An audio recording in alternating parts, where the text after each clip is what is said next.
अस्सलाम वालेकुम नाज़रीन, आप ठीक हैं? माशाल्लाह, अल्लाह आपको खुश रखे। देखो, अभी आज कुछ मौजू शाह साहब ने दिए हैं और कुछ कमेंट्स के जवाब भी हम इंशाल्लाह आपको देंगे।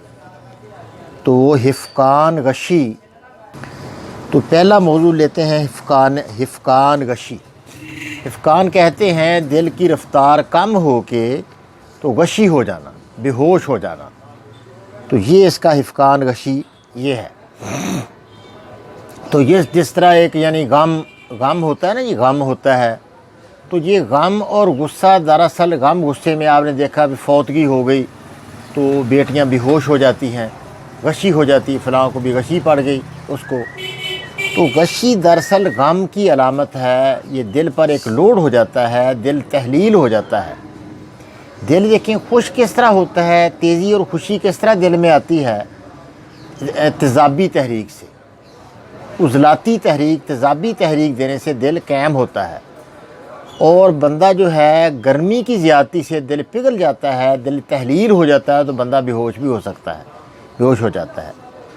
तो इसी बुनियाद बनाकर अगर यानी बंदा बार बार बेहोश हो रहा है तो उसको कोई तुरश चीज़ दी जाए, खट्टी चीज़ दी जाए, कोई मरिंडा बोतल पिला दें, खट्टी लस्सी दे दें, कोई अचार दे दें, कोई आमले का मुरब्बा दे दें, कोई तुरशी दे दें, तो दिल ज़रा उसका मजबूत हो जाए, तो बेहोशी से वो निकल जाएगा इंशाअल्लाह।